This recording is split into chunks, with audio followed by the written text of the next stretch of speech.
Oke, kembali lagi di channel Trader 20 Pips Community. Channel yang membahas tentang step by step mempelajari strategi trading menggunakan teknik BBMA OMA Ali. Versinya Trader 20 Pips. Apa kabar teman-teman? Selamat pagi, selamat siang, selamat sore, selamat malam. Buat teman-teman trader seluruh Indonesia, dimanapun kalian berada, di video kali ini saya akan membahas tentang cara entry di re-entry. Ya, gimana tuh cara entry di re-entry setelah momentum terjadi di BBMA. Nah, sebelum itu, seperti biasa, buat teman-teman yang baru menemukan channel ini, jangan lupa klik tombol subscribe-nya supaya teman-teman tidak ketinggalan untuk video terbaru dari channel ini, dan teman-teman juga tidak ketinggalan ya untuk update materi berikutnya. Dan buat kalian yang mau join di grup diskusinya, silahkan masuk ke grup Telegram ya, linknya ada di bawah. Oke, kita ngopi dulu guys supaya pembahasannya lebih deep talk. Waduh, bahasanya lebih deep talk. Oke, pembahasan ini cara entry di re-entry pada kondisi momentum ya. Ini versinya trader 20 pips ya. Versinya trader 20 pips. Mungkin literasi di luar sana banyak yang bisa kalian pelajari. Mudah-mudahan apa yang saya sampaikan pun ini bisa menjadi tambahan wawasan ya. Oke, kita mulai. Kopi dulu guys. Oke. Sambil kita sebat lah ya. Kita harus paham dulu apa itu yang namanya candlestick momentum. Candle momentum. Kalau candlestick momentum itu adalah cirinya. Cirinya, kalian harus tahu dulu itu tanda-tanda atau ciri candlestick momentum. Gampangnya saya ngomong, candlestick momentum itu adalah ada dua. Candlestick momentum buy dan candlestick momentum sell, atau singkatannya CSM buy ataupun CSM sell. Ya, supaya nanti dalam istilah-istilah BBMA kalian tidak kebingungan ya. Apa itu bedanya CSM dengan candlestick momentum? Sama saja, itu hanya singkatan. Oke, saya akan kasih unjuk dulu CSM buy atau candlestick momentum buy. Cirinya adalah ada candlestick yang dia close-nya di luar top BB. Ini namanya candlestick momentum buy atau CSM buy. Ini CSM buy.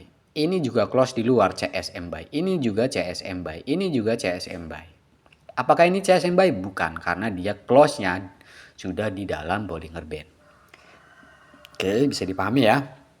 Kemudian kita cari CSM sell atau candlestick momentum sell. Ini dia close di luar dari low BB. Ini CSM. Terus kemudian ini CSM bukan karena apa? Dia opennya di luar Bollinger Band, di luar low BB, close-nya di dalam masuk. Ini bukan CSM. Kita cari lagi, ini CSM buy bukan? Iya, ini CSM buy karena dia close-nya di luar top Bollinger Band. Ini CSM buy. Kemudian kita cari lagi, mana ada CSM sell. Nih. Ini sama, ini CSM sell, ini CSM sell, ini CSM sell, ini bukan CSM sell.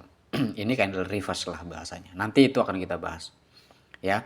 Jadi salah satu ciri kita mengetahui candlestick momentum itu adalah cirinya ada candlestick yang dia close-nya di luar Bollinger Band, baik itu low BB ataupun top BB. Itu namanya candlestick momentum atau CSM. Oke. Maka CSM ini adalah salah satu sinyal dari BBMA. Pertanda apa sih CSM itu? CSM itu pertanda bahwa harga akan melanjutkan perjalanannya. Ya. CSM itu pergerakan harga akan meneruskan perjalanannya. Namanya juga momentum, artinya kan ada kekuatan atau pergerakan harga yang cukup signifikan sehingga Bollinger Band itu tidak mampu untuk menahan. Ya. Oke, setelah ada CSM, maka ingat ke struktur BBMA. Ada apa teman-teman? Ada ekstrim, ada MHV, ada CSAK, ada re-entry ya. Maka ketika ada sinyal CSM, kita hanya perlu menunggu harga itu masuk ke zona re-entry-nya. Ini zona re-entry-nya. Zona re-entry ini tempat di mana kita untuk melakukan entry. Ya, itu ya. Makanya tadi cara entry di re-entry setelah momentum. Ya, ini CSM, salah satu sinyal dari BBMA yang pertanda bahwa harga akan melanjutkan perjalanannya. Maka ketika ada sinyal BBMA yang berbentuk CSM, kita menunggu di zona re-entry-nya. Zona re-entry-nya mana? Kalau ini CSM sell, maka zona re-entry sell-nya adalah MA510 high. Ya. Candlestick pertama keluar 4 jam. 4 jam berikutnya masih keluar. 4 jam berikutnya dia mulai naik. Kenapa nih dia naik? Karena ada kemungkinan harga akan melanjutkan perjalanannya, tetapi dia harus pamitan dulu, izin dulu ke MA510 high gitu. Maka ketika harga sudah masuk ke zona re-entry MA510 high, pastikan candlestick ini close masih di bawah MA510 high atau close di dalam MA510 high. Tidak boleh close di luar. Itu beda istilah nanti ya. Ketika sudah close seperti ini, barulah kalian tandai teman-teman. Oh, ini sudah ada candlestick MA510 yang tersentuh. Ya, tandai di sini, baru kita turun. Ingat rumusnya, di time frame pertama ada re-entry, ini namanya re-entry karena ada CSM, kemudian harga masuk ke zona re-entry. Kita turunkan ke time frame yang kedua. Time frame kedua rumusnya apa? Wajib ada rejection ataupun extreme. Loh, di sini nggak ada mas. Nggak ada rejection MA50 dan nggak ada rejection top BB. Maka apa yang harus kita lakukan? Kalau kondisi seperti ini, kalian bisa menggunakan opsi untuk turun ke M30 dan melihat apakah di sana ada extreme ataupun rejection. So, kita lihat apa yang terjadi di sini. Di sini ada reject top BB dan ada extreme. Oke, berarti H1-nya memang valid. Berarti momentumnya cukup kuat nih gitu. Barulah kita turun. Rumusnya sudah masuk. H4 re-entry di H1-nya itu menandakan adanya rejection yang dikonfirmasi oleh M30. Tinggal turun ke M15. Di time frame ketiga, wajib ada apa? Wajib ada struktur ekstrim. Ya, kita lihat. Lihat di sini. Sudah ada ekstrim. Kemudian harga merespon zona re-entry dari CSM ini. Ini namanya TP wajibnya ekstrim. Kemudian membentuk MHV. Apakah ini MHV? Betul. Karena close candle-nya membentuk resisten yang close di dalam Bollinger Band. Ini MHV, betul. Ini MHV, betul. Ini MHV, betul. Ya. Setelah itu apa yang kita tunggu? Apakah zona MHV ini bisa kita gunakan untuk entry? Kalau saran saya untuk teman-teman yang baru belajar BBMA, jangan. Karena MHV itu akan bergerak seperti ini teman-teman. Dan kita di pembahasan private mentoring itu akan saya kasih tahu juga validnya MHV itu seperti apa supaya teman-teman bisa entry di MHV ya. Oke, kita kembali ke pembahasan. Di time frame ketiga sudah ada full setup. Ada ekstrim, ada TP wajib, ada MHV yang kemudian dia mengatakan dan memberitahu kepada kita ada sinyal CSAK sell. Apa itu CSAK sell? Betul. Ada satu candle yang dia opennya di dalam membreak area mid BB dan MA510 low dan close-nya di luar dua indikator ini. Ini namanya CSAK sell. Terus kalau sudah ada CSAK sell, maka apa yang harus kita lakukan? Entry. Entry-nya di mana? Di zona MA510 high. Tapi ini nggak ada, Mas. Ya nggak apa-apa. Kalau nggak ada, kalian boleh menunggu nanti ketika harga menyentuh nih Tapi kan kejauhan, nggak apa-apa, kejauhan juga kan masih dapat profit nih. Dari 2598 sampai 2589, 80 pip teman-teman. Apa masih kurang? Kalau saya tipikal agresif, karena ini sudah ada di time frame ketiga, begitu terbentuk CSAK, saya langsung lakukan entry sell. Ya, saya akan langsung lakukan entry sell secara agresif.